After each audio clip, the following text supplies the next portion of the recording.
गणेशाय नमः। श्रीमहापुराणे पंचमायुमा संहितायाम् अथ त्रिंशोऽध्याय। हिंदी अनुवाद। सूची ने कहा, इस प्रकार प्रजा की सृष्टि करने के बाद आप प्रजापति पुरुष ने अयोनिज शतरूपा नामक स्त्री को पाया। आपक की महिमा से आकाश को व्याप्त करके स्थित वे प्रजापति और शतरूपा उत्पन्न हुए। शतरूपा ने 100 वर्षों तक कठोर तप करके तपस्या से प्रकाशित पुरुष को पति रूप में पाया। वे पुरुष स्वयंभू मनु थे। उनकी 71 युग वाली मनवंतर संज्ञा कही जाती है। उन विराट पुरुष से वीरा शतरूपा पैदा हुई। उससे प्रियव्रत और उत्तानपाद 2 पुत्र पैदा हुए। कदर्म प्रजापति से काम्या नाम की स्त्री पैदा हुई। काम्या के 3 पुत्र हुए, सम्राट, साक्षी, अविट प्रभु।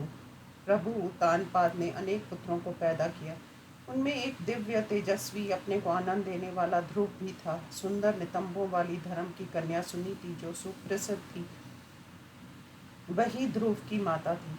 उस बालक ध्रुव ने 3 दिव्य सहस्र वर्षों तक अविनाशी स्थान की इच्छा से वन में तप किया। उसकी तपस्या से प्रसन्न होकर ब्रह्मा जी ने सप्त ऋषियों के आगे अपने समान अचल स्थान दिया। फिर ध्रुव की पुष्टि तथा धान्य नामक 2 पुत्र थे। पुष्टि ने समुत्था मनु ने पुष्करणी नामक स्त्री में वरुण को पैदा किया। मनु ने नडवला स्त्री में तेजस्वी 10 पुत्र पैदा हुए। हे मुनिवर, उस कन्या में वैश्योत्पन्न प्रजापति से पुरुमास, शतधुमन, तपस्वी, सत्यव्रत, कवि, अग्निष्टोम, अतिरात्र, अतिमन्यु तथा सुयश नाम वाले 10 पुत्र पैदा हुए। पुरु तथा आग्रेयी से महान तेजस्वी 6 पुत्र पैदा हुए। अंग, सुमनस, ख्याति, स्मृति, अंगिरस तथा गए। अंग सुनीता से एक वेन नामक पुत्र पैदा हुआ। वेन राजा के दुराचार से उन धर्मात्मा ऋषियों को क्रोध आया और उन्होंने हुंकार से वेन को मार दिया। तब सुनीता ने संतान प्राप्ति के लिए ऋषियों से प्रार्थना की। तब ज्ञानी मुनियों ने उसके दाहिनी हाथ को मथा तथा वेन के हाथ मथने पर उससे पृथु पैदा हुए। वे कवच तथा धनुष धारण किए हुए तेज में सूर्य के समान थे। वह विष्णु का अवतार प्रजा पालन, धर्म संरक्षण तथा दुष्टों को दंड देने के लिए हुआ। उस समय वेन के पुत्र क्षत्रियों के पूर्वज राजा पृथु ने पृथ्वी की रक्षा की। वे राजसूय यज्ञ करने वाले राजाओं में प्रथम थे। हे मुनिवर, उनसे ज्ञानी सूत तथा मागध नामक 2 पुत्र उत्पन्न हुए। उस राजा ने सबके हित के लिए गाय रूपी पृथ्वी को दूहा। उस राजा ने देवता, ऋषि, दैत्य, राक्षस, मनुष्य आदि सबको आजीविका दी और 100 यज्ञ किए। राजा पृथु ने के विजिता शव तथा हृक्ष नाम के 2 पुत्र सुप्रसिद्ध धर्मात्मा, पराक्रमी तथा शास्त्रों के ज्ञाता थे। शिखंडिनी ने प्राचीन ब्रह्म ऋषि नामक पुत्र को जन्म दिया। उसके भूलोक में विचरण करने वाले प्राचीन मृकुश नामक पुत्र उत्पन्न हुए। उसने समुद्र की पुत्री के साथ विधि पूर्वक विवाह किया। विवाह होने पर महाप्रभु अधिक शोभित हुए। अनेक यज्ञ करने वाले प्राचीन ब्रह्मा ऋषि राजा के उस समुद्र कन्या से 10 दिव्य पुत्र पैदा हुए। वे सब प्राचेतस नामक धनुर्वेद में पारंगत थे। अपने धर्म का आचरण करते हुए उन्होंने कठोर तप किया। 10,000 वर्ष तक समुद्र के जल में सोकर रुद्र गीत का जप करते हुए शिव जी का ध्यान करते रहे। वे जब तपस्या कर रहे थे तो पृथ्वी में चारों ओर पेड़ ही पेड़ हो गए थे। पृथ्वी की रक्षा न होने पर प्रजा का विनाश हो गया। इन पेड़ों को देखकर और तपस्या से उत्तम वर पाकर के मुनिवर ये कुपित हुए और इन्होंने अपने तपोबल से वृक्षों को जलाना चाहा।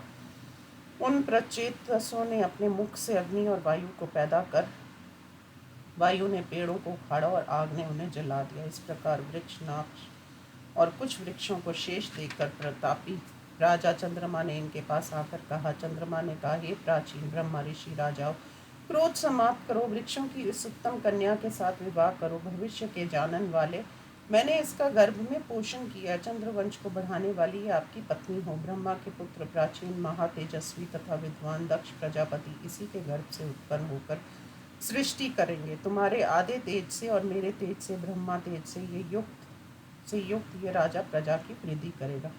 तब चंद्रमा के इस वचन को सुनकर उन प्रचेतसों ने उस उत्तमा वृक्ष कन्या को प्रेम तथा धर्म से स्त्री के रूप में स्वीकार किया। हे मुनि, उस कन्या से उन प्रचेतसों के पुत्र महातेजस्वी सोम के अंश से उत्पन्न हुए।